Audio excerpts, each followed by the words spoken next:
What is going on, everybody? What is going on, the Catch fam? My name is Jon Dawson, and in today's video, we are hopping into another 2022 fantasy football mock draft. In today's video, we are drafting from the 10th overall selection through the ESPN platform in a PPR style format. If you do enjoy today's content, be sure to hit that like button on the way in, and if you are new to the channel, hit that subscribe button as well. We put out free daily fantasy football content, and at the moment we are running mock drafts almost every single day on the channel. If you have any mock draft requests, feel free to drop those down below, as well as any questions, comments, concerns pertaining to the 2022 fantasy football season.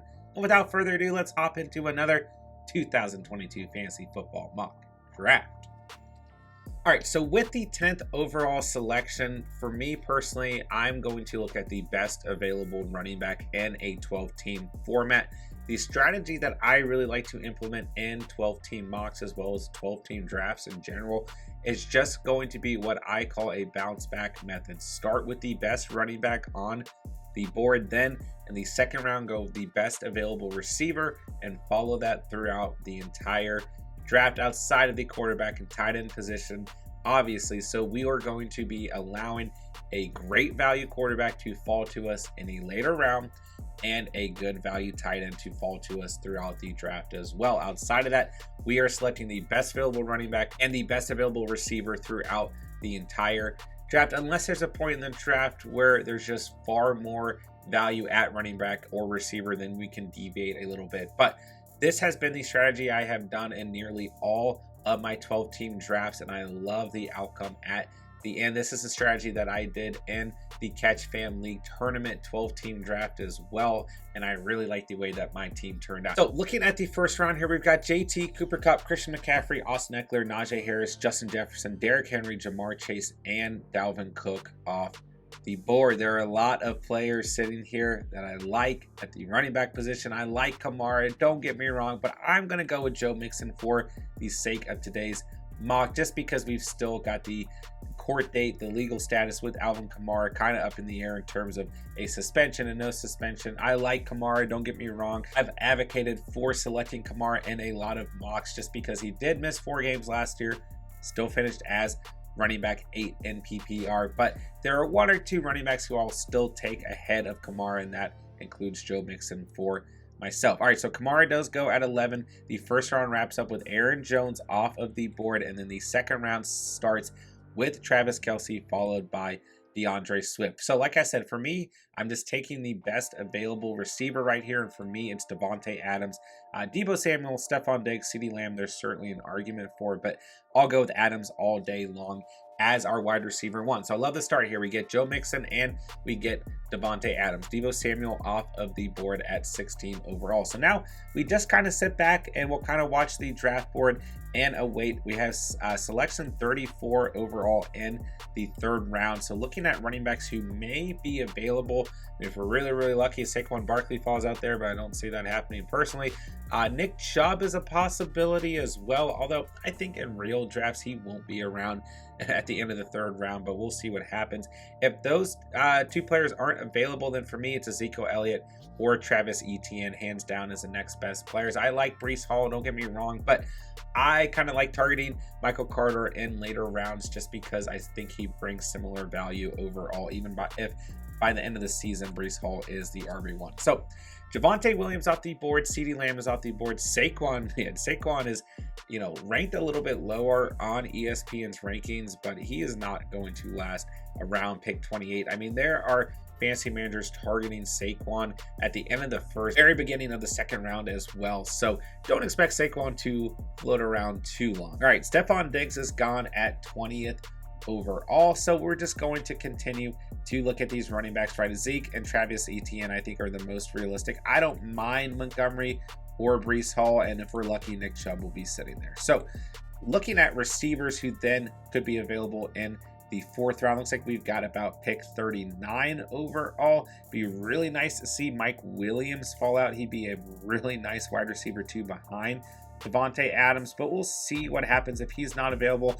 I don't mind Brandon Cooks, Hollywood Brown, DK Metcalf, Cortland Sutton, or Jerry Jeudy. You could argue for either one, right? So Let's see here. We've got Tyreek Hill and Keenan Allen off the board. 2 more selections here in the second round before we do enter the third round. And we got Mark Andrews and Nick Chubb off the board. So Nick Chubb, another player through ESPN's rankings who's just a little bit lower for whatever reason. He's not going to be available past the second round in a real 12-team draft, so that does not surprise me whatsoever that he goes at the end of the second here. So Leonard Fournette and James Conner, 2 very valuable running backs, still sitting around as Mike Evans is selected to start the third round. I doubt, I mean, there's no way either of those players drop out to 34. So I think we're looking at either Zeke or ETN as our second running back, and then we're going to cross our fingers for Mike Williams. But I think more than, I mean, there's an argument to go ahead and just take Mike Williams at 34 and then see which one of these 2 running backs falls out if either of them do. So that might be the better method here. And that's kind of the thing with this strategy, right? If you're at a point where it just makes more sense to go receiver over running back, then that's fine. But we really just mainly want to stack up at running back and receiver as long as we can until we just feel like there's a point that we have to draft a quarterback, looking at the value on the board, and same with the tight end position as well. So more than likely we're going to be targeting Mike Williams here. I mean, there's plenty of other receivers in a similar tier there. AJ Brown, Scary Terry, Deontay Johnson, Jalen Waddle all floating around. So we'll see what happens as James Conner is selected. So both those value running backs are gone. Cam Akers is off the board. So let's just take a look at running backs, starting to thin out just a little bit. We got Monty, Breece Hall, Dobbins, and Zeke. I really want to come out of here with Ezekiel Elliott or Travis Etienne, but we'll see what happens. Let's take a look at the 2 teams drafting ahead of us. One's RB heavy. The other one's got an RB and tight end. So really, we'll see what happens. It looks like one of the teams has a higher likelihood of not selecting a running back. The other one, who knows? So Cam Akers gone at 30. AJ Brown gone at 31. Monty's gone at 32. Running back is really, really drying up. And I think as much as I like Mike Williams here, if we miss Mike Williams as Breece Hall is selected, there's just a large run at running back. Like, I'm going to feel worse if I miss out on Zeke or ETN here in comparison to Mike Williams, just because there's so many good receivers sitting here where running back is really, really drying up. So I like Zeke. I like ETN. I think they're both really good values at where they are being selected here, but we'll go with Zeke for the purpose of today's mock draft, and we'll move right along. Scary Terry's off the board, and we got one more selection here in the third round, and then we're just going to be targeting the best available receiver at 39. There's a good chance we can still land Mike Williams here. We'll see what happens. If we don't, then we're going to have a chance at DJ Moore, Deontay Johnson, Jalen Waddle, Metcalf, Hollywood Brown, Cortland Sutton. Like, we're still going to get a great wide receiver 2 on this roster as Eli Mitchell is off the board to finish the third round. Into the fourth round we go. Now, there's certainly an argument to go with another running back here at 39 in ETN or Josh Jacobs, but I think we're going to be able to identify some pretty good value in the 5th and 6th rounds. So we'll go ahead and we'll claim our wide receiver 2. There are some really good names sitting here, so none of those receivers are off of the board. DJ Moore is still sitting here. I'm going to go DJ Moore. I really like Mike Williams. I think he brings a really nice ceiling on a weekly basis. Going to be involved with one of the best offenses in the league. But in terms of consistency, I'll just go with DJ Moore as our wide receiver 2. Really, when it comes down to it, Deontay Johnson, Jalen Waddle, Mike Williams, Brandon Cooks, Cortland Sutton, who just went, DK Metcalf, even Darnell Mooney, Amon-Ra St. Brown, Gabe Davis, Chris Godwin. Like, there is an argument for all of these receivers to come off of the board. So I really don't think you can go wrong with that wide receiver 2. We were in a really good spot there. So Waller's gone, Cortland Sutton's gone. We don't select again until pick 58. And I still want to get another running back and receiver on this team before I even think about going quarterback and tight end. We do have our first quarterback off the board in Josh Allen. Brandon Cooks is off the board. Deontay Johnson is off the board. So for me, I want to end up with ETN, Josh Jacobs, or my guy, Dameon Pierce. And then all the way in the 8th round, I really want to see if I can land A.J. Dillon. I absolutely love him as an RB4. If not, I'll still take a chance on Antonio Gibson as an RB4. I like Chase Edmonds. I like Tony Pollard, especially since we have Zeke on this roster, and I like Rashad Penny as well. Then we can start to break down some of those later round running backs when appropriate. So Dameon Pierce is gone. Yeah, Dameon Pierce, I mean, his ADP has just skyrocketed. I got him in the 6th round, I believe, in the Catch Fam tournament in our 12-team PPR draft, which was just a couple days ago. And here we see him go in the 4th round in today's mock. So if you want Dameon Pierce on your team, just be ready to either see him gone earlier than expected or be ready to pay a higher price on him. In our real draft, like I said, he didn't go till about the 6th round, but you never know, right? All right. So Cooks, Johnson, ETN, Waddle, Pierce, Mike Williams wrap up the 4th round. Into the 5th, J.K. Dobbins, Josh Jacobs, Patty Mahomes, DK Metcalf, Jerry Jeudy are off the board. So that really ate up a lot of the running backs that we just put on our board. So for me, the best move here might be to go double receiver at 58 and 63, unless we just want to go ahead and wrap up AJ Dillon, who's ranked at 125 overall through ESPN, but that's just not a realistic ranking in my opinion. In all of our subscriber mocks and all the real drafts that we've done here on the channel so far in the offseason, AJ Dillon is not lasting that long. I like it for the sake of the mock, but I don't think it's too crazy to go ahead and get him at 58 or 63. But I do like Ramondre Stevenson hanging around as well. So we'll see what happens here. But looking at receivers, like there's just really good value hanging around here. I mean, Darnell Mooney, Chris Godwin, Gabe Davis at the top of the tier. Then Allen Robinson, Hunter Renfrow, Thielen, Bateman, Juju, Devonta Smith, Elijah Moore. I mean, there's all kinds of players, even Cooper, Michael Thomas. So part of me is wanting to go double receiver, then see what 2 running backs we can get in the 7th and 8th, and then go for a quarterback and tight end at that point in the draft. When we look at things, there's still a lot of value at tight end hanging around. He's still got high tier guys in George Kittle and Dalton Schultz. Looking at quarterback, there's still a ton of value. I'll tell you guys, if you're drafting through ESPN, Joe Burrow is ranked so low that Joe Burrow has just become an absolute target for me in a lot of these mocks. All right, I'll take Darnell Mooney off the board. I think he brings some really nice consistency in full PPR overall, so I love Mooney there. Gabe Davis maybe would have been, you could argue a better pick just in terms of some upside to bring to the roster as well, but we'll go with Mooney. I think there's an argument for just about every receiver on the board at this point, and part of me is really thinking about going with another receiver. I mean, if I did go running back here, it would be Ramondre Stevenson. And there goes Allen Robinson off the board, who I was just thinking of taking. If Chris Godwin falls out, I'll go Godwin all day long.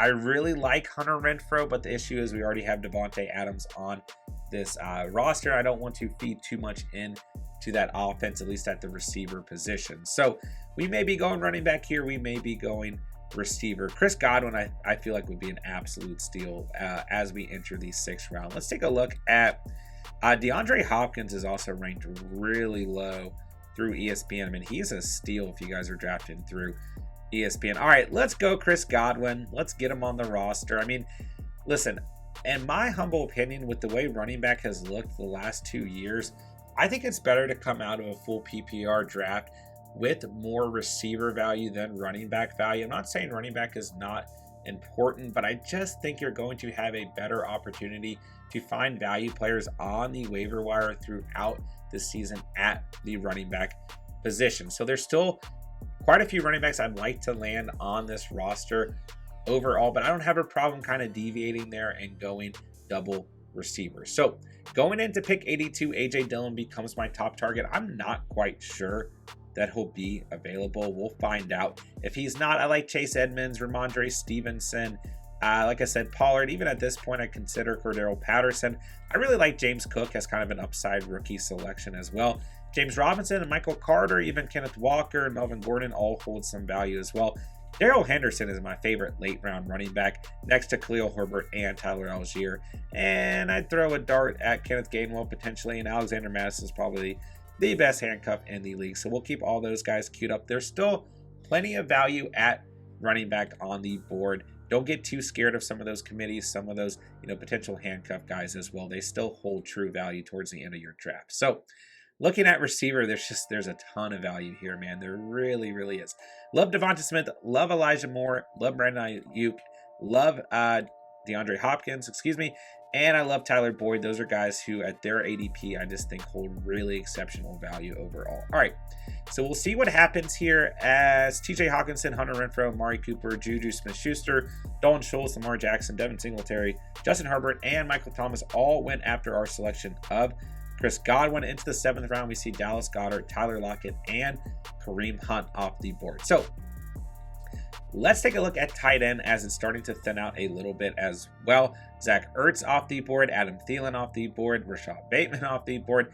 I like Freiermuth, I like Kmet, I like Hunter Henry, I like Dawson Knox. I'll be happy with any of those guys in a full PPR league as my tight end 1. If you're unsure about one of those tight ends, draft a second tight end, right? I don't mind Mike Gesicki in the next kind of tier, right?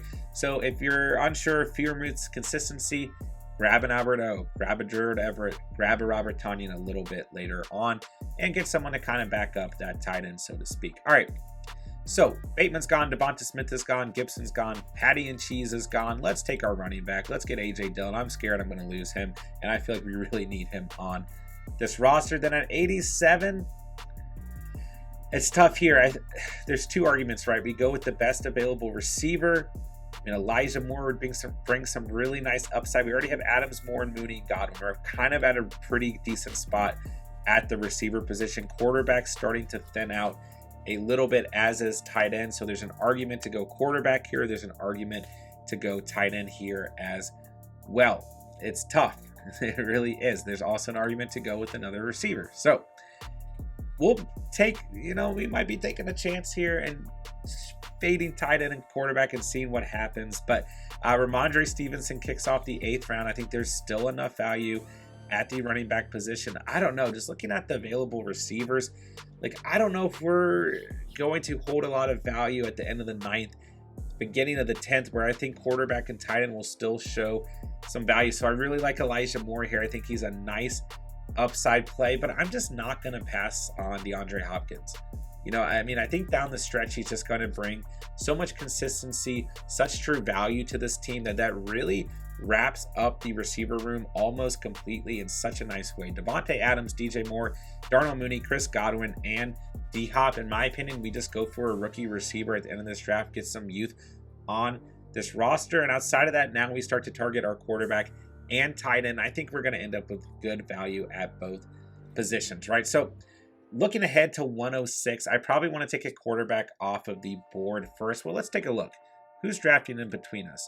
One team has Kyler Murray, one team has Jalen Hurts. So maybe we go tight end first. But either way, we let this kind of play out and we see if we land Joe Burrow. If we don't land Joe Burrow, go with Matthew Stafford. Matthew Stafford's your QB5 last season. I still think he holds a ton of value at the end of drafts. Trey Lance is a fun pick. And Derek Carr is going to have a great season, in my opinion. Kirk Cousins is probably going to have a really good season as well. So quarterback just got absolutely decimated. Holy crap. So all in a row, Tom Brady, Aaron Rodgers, Russell Wilson, gone. Joe Burrow, Matthew Stafford, gone. Brandon Ayuk's gone. Chris Olave's gone. Garrett Wilson's gone. Freiermuth is gone. James Cook is gone. So a lot of good value. Cole Kmet's gone. And I think we're going to have a Trey Lance build, which I am fine with. Don't get me wrong, but gosh, I was not expecting quarterback to just get absolutely decimated there, but that's okay. I think some of those were auto picks, so I think realistically we would have had a shot at least at a Stafford or a Rodgers, maybe a Russell Wilson as well. I do think Joe Burrow in real drafts is going a little bit earlier than he is in some of these mocks, but overall, I would be really surprised if Trey Lance gets selected here, so we'll probably go with Trey Lance. And he does go. So we fade QB. We end up with Derek Carr, it looks like. Let's take tight end off the board first. Let's go Dawson Knox.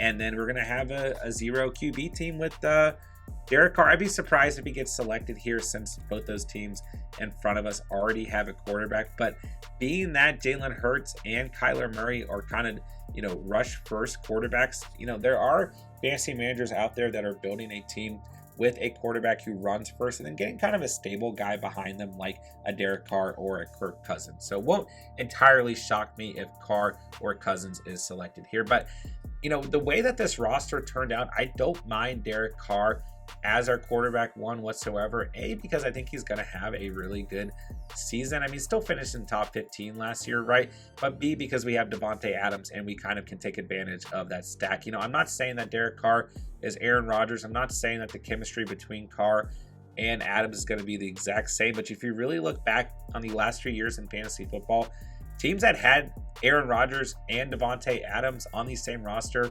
performed really, really well throughout the season. So we'll take Derek Carr there. I mean, personally, I would have loved a Joe Burrow and or a Trey Lance on this team, but we'll survive with Derek Carr. Don't get me wrong. I also like the idea of getting Derek Carr with the Trey Lance, right? Getting that upside, getting that kind of question mark, as we still haven't seen Trey Lance in a full season, and getting Derek Carr as kind of the stable guy behind him. But nonetheless, this is really your core roster, right? Derek Carr at the quarterback position, Joe Mixon, Ezekiel Elliott, and A.J. Dillon at running back, Davante Adams, DJ Moore, Darnell Mooney, Chris Godwin, and D-Hop at receiver. Dawson Knox is our tight end 1. So for me, I'm probably going to go a little bit heavier at running back at the end of this draft. I'm not exactly sure who we're going to see fall out, but my top guys are Michael Carter, even Brian Robinson, Alexander Mattison, Darrell Henderson, Khalil Herbert, and Tyler Algier. 2 of those guys already off of the board. Let's take a look at receiver. I'd like to get some good rookie receiver value. So George Pickens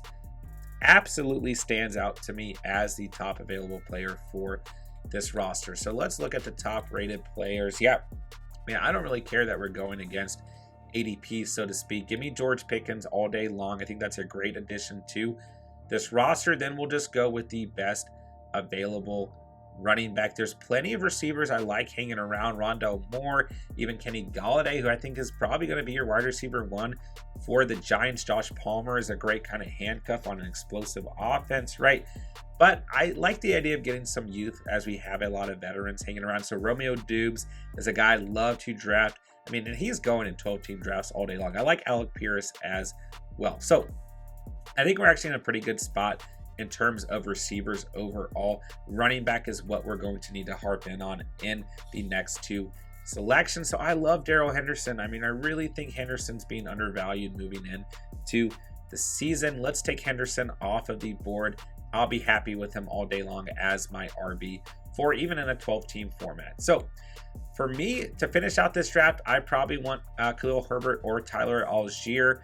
And then, like I said, I'd love to draft Romeo Dubes or Alec Pierce. The only other option would be a second tight end behind Dawson Knox, potentially with, the hand injury and everything last year. So looking at available tight ends is probably Noah Fant or Irv Smith Jr. for me.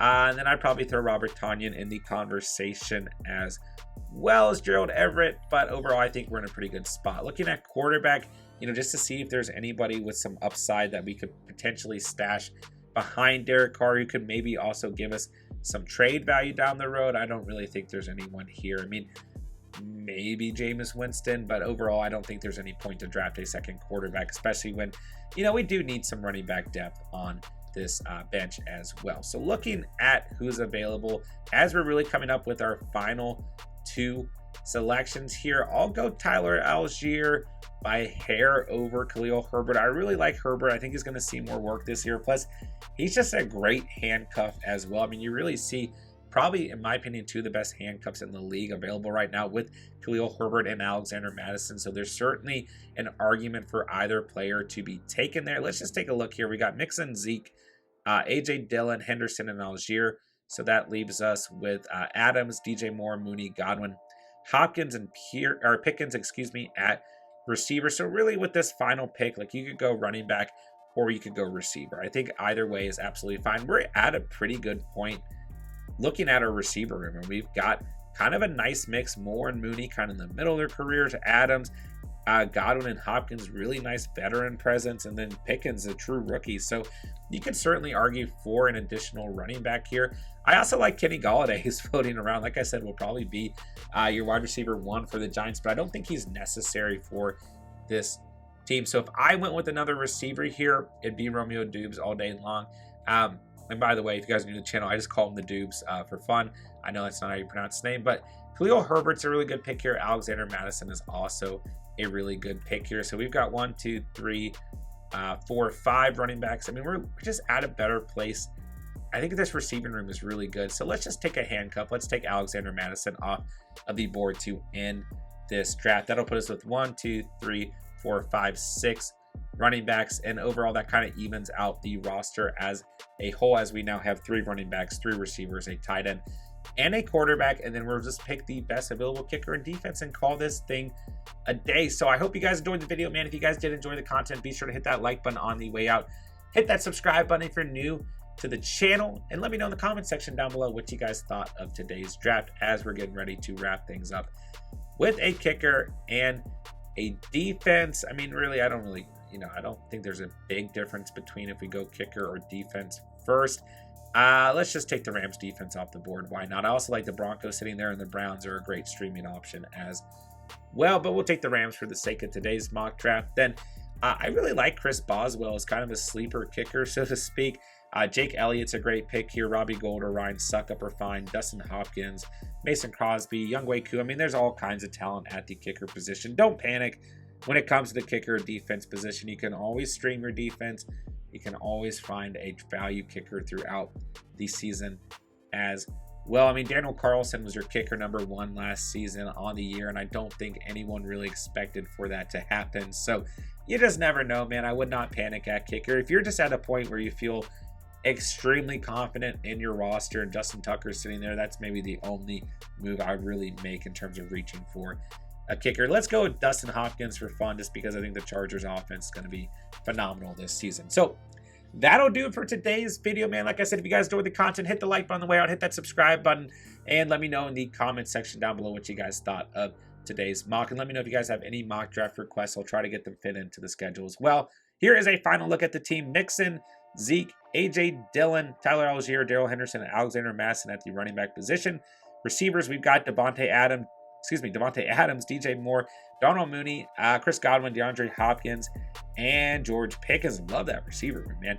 Quarterback, we kind of faded QB and tight end today. So we got Derek Carr and Dawson Knox, respectively, at each position. The Rams defense and Dustin Hopkins. All things considered for fading quarterback, I actually really like how this team turned out as a whole. I would be happy going into the season with this roster at this point in the off season. So that'll do it for today's video. With that, I got nothing else to say, but thank you guys so much for watching and or listening. And remember, you guys saw it here on The Catch.